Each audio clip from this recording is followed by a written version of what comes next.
Hi and good morning. Later on in this video I'm going to be talking about the complacentness of general population of the globe and the mainstream narratives that they're pushing, and just go over a few simple things which you should already be aware of. And what I'm talking about is the war that is taking place right now with mainstream media and social media and large organisations, which also reverberate right down even into religious churches and things like that. I mean, you may have heard of the programme that's going to be unrevealed shortly, and is in some churches already taking place. That is Climate Sunday. They are now resorting to using religion to convert people over to the acceptance that man is putting too much carbon into the atmosphere, and as a result he's causing the globe to warm up, and as a result of that the climate is shifting. So they are saying that it is man's fault, and I think you agree and understand why this is happening. But before we get into it and some of the evidence we're going to look at, I just want to say a big thanks to those few people that have been supporting the Observatory over the last few months. But we are almost at critical levels and almost going into reverse with the level of funding that we got for this Observatory, and we're at a time where we should be moving forward, putting more equipment out there into the field, as opposed to struggling every month just to keep things going now. So we really need more support. If people want to keep informed and keeping the knowledge of truth about what is going on really, then we need to see a little bit more support of the Observatory. And there's a link down there in the description, and there's also a link on the website where if you want to, or if you feel compassionate enough to support such an observatory, you can do so there. We're looking at the jet streams, and this is one of the things that we've all become complacent to, accepting the new normality of the condition of the jet streams. And as you can see, there is no distinction between polar jet streams and subtropical, either over the northern hemisphere or over the southern hemisphere.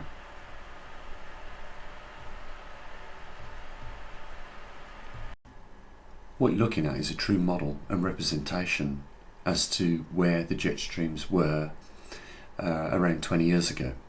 You can see that at 30 degrees north you have the subtropical jet stream, and at 60 degrees north you have the polar jet stream. This would be also the same for the southern hemispheres of our planet.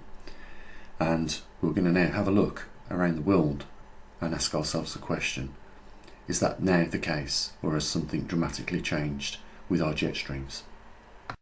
So we're going to start by looking over the Arctic Circle over the northern hemisphere, and we can see that there is no distinctive pattern between the polar jet stream and the subtropical. When we take a look from the equatorial viewpoint and then just go around the world, we can see that there is really no distinction. We've got subtropical delivering very warm, humid, lots of moisture in the air straight up into the polar jet stream, where it's cooling off rapidly, and that will very likely result in heavy downpours and floods that we've been seeing more commonly now. That is the real risk that we face in some regions of the world. But in other regions of the world, what we're going to experience is early forest seasons, fire seasons, starting like we've seen in Canada and in Southern California. And that this inevitably is going to lead to displacement of people living in these regions. It's also going to lead to crop failures, and it's not going to be just related to, as you can see, the northern hemisphere. It's also replicated on the southern hemisphere. what we're looking at is a complete modification. And I don't say that this is man-made at all, this modification to our planet's jet streams. This is a result of something else taking place. Maybe it is a result of two things: the grand solar minimum and the magnetic pole reversal, because those are the only two things that have accelerated in the last 30 years. In the last 30 years we can see a decline in the grand solar minimum. As you can see for yourself, the last three solar cycles, solar cycle 22, 23 and 24, have been diminishing over the last 30 years. We, as you can see, are at the moment in a grand solar minimum. One other thing to point out here is that the sunspots are not in the regions where they should be for this point in time. They should be more equatorial, as opposed to where they are right now, around 30 degrees north and 30 degrees south. There has been no explanation from mainstream organisations such as NASA, NOAA and the European Space Agency as to why that is the case. It is something that they have admitted purposely. You have to ask yourself the question, why is that? Here again, by no coincidence, since 1990 to the present day, you can clearly see an acceleration in the magnetic north poles. In fact, if you go from 1900 to 1990, you can see that it covered 500 miles in migration. From 1990 to 2018 on this chart, we're now at 2021, so it is still going up exponentially like it is, but we've covered over 1,000 miles in just 30 years. You know, these two events, the grand solar minimum and the magnetic north pole, coincidentally, I'm going to use that word, but I think it's more synchronicity, fall in line with the depletion of jet streams, where they've now began to fragment, as we saw in this video, and at the same time over a 30-year period.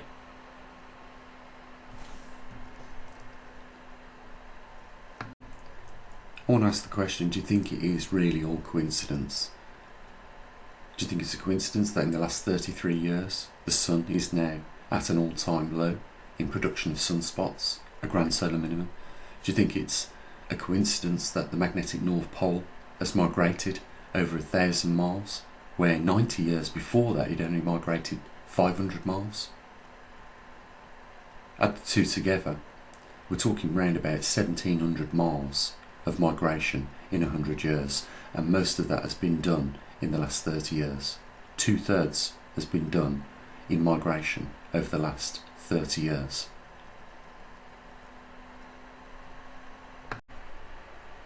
Or would you say it is more likely caused by the dislocation of the polar and subtropical jet streams over the northern and southern hemispheres as a result of extra cosmic radiation inbound, which we know is the case and has been proven many times here on this channel?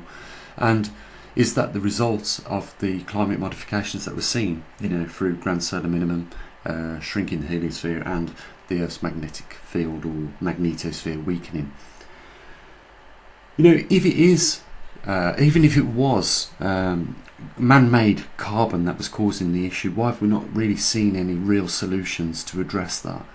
Why is it they are just more concerned with cutting the emissions? Why haven't they taken the steps to cultivate certain types of sea algae in a laboratory and then put those sea algae to work in the oceans?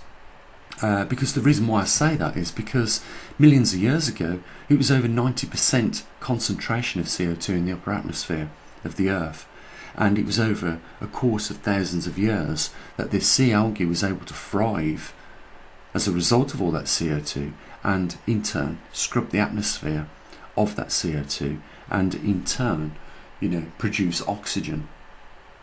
You know, why haven't they took those measures to cultivate those particular types of algae that scrub atmospheres, or, you know, scrub CO2 out the atmosphere? Why have they not did that? Because that was the sole, or one of the most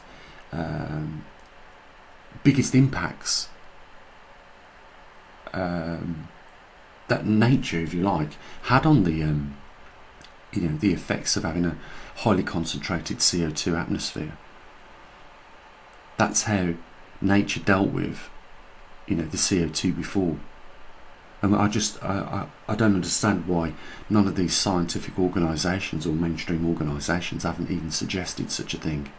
Instead, what they've suggested is push the narrative to change industries, to bring online electric vehicles and alternative sources of producing electricity, which, as we know, is a waste of time. They're unreliable. Some days you don't get wind. Some days, in the winter, the wings on these wind turbines freeze up to the point where they have to be shut down. Solar panels are just as inadequate, because days are sometimes, you have a lot of overcast and it's unclear, so therefore the amount of energy that can be produced to them drops below 50% capacity. And and the other thing is that we are merging in a world where they are pushing the expulsion of combustion engines, which is the majority of vehicles on the road at the moment, and they want to replace it by electricity. There's a problem with this, is that the batteries are not very readily recyclable. So when they talk about sustainability, they need to address the problem of recycling some of the materials in these batteries, like lithium, which is becoming more scarce around the world. And as a result, how are they going to produce the future batteries, and at what cost are these future batteries for these cars going to be? And then you've got the maintenance of them. I mean, I don't know if you're familiar with how these batteries are built, these battery banks, but in some cases they hold 17,000 lithium cells that are similar to the ones in your laptop. And it only takes one of these to degrade the whole system dramatically. Again, I ask the question, is this sustainable? If we're going to wipe out all these combustion engines, which has had an amount of energy put into building these things, then why not come up with a solution where these can be converted very easily from combustion engines to electric motors and battery packs? Why are they persistent about getting rid of the whole thing? Again, it doesn't make any sense or fall in line with, this sustainable program that they're pushing. It's like they haven't thought it through. We are at a war with truth. We are at a war with these billionaires that believe that just because they have got so rich, that now they are in a position to manipulate and tell us all how we should be living our lives. And we are, I think, walking into very dark periods of time because of this behaviour. We are seeing what we saw back in the last Second World War, of information being destroyed. And it won't be long before they go further than that. And some scientists have already been on the brunt end of this. They've lost the jobs, the pensions, the salaries. They've been discredited. All through not going along with the lies.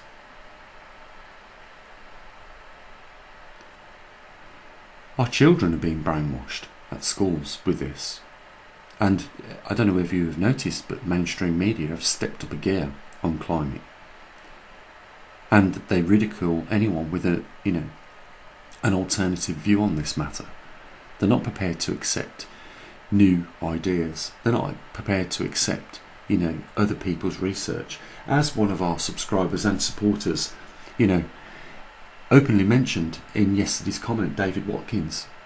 He is, like myself, one of those advocates that write to the government and, try and get them on board to listening to some of these alternative views that have been, the work that has been conducted by these scientists. But they don't want to listen. You have to ask that question, why is that the case? Why are they so persistently not prepared to listen to any other proposal with regards to what is causing the climate to change on our Earth.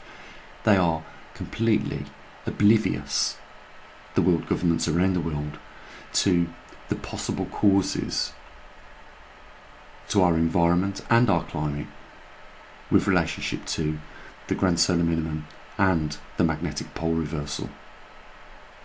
And they have failed to accept the evidence that supports over the last 30 years both the magnetosphere has weakened and also, we have experienced a grand solar minimum, and that maybe this might be the cause, because at the same time we see that 30 years ago was the beginning of the most serious changes to our climate on this planet.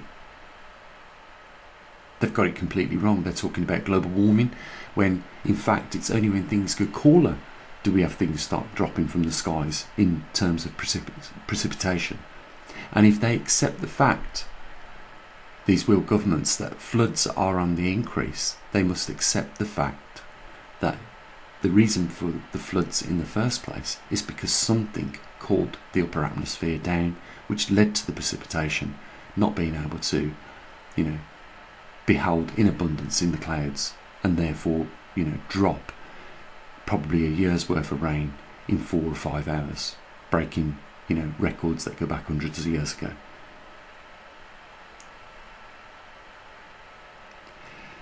Guys, I really hate to mention it, but from the beginning of this year we've seen a continuous decline in support for this observatory.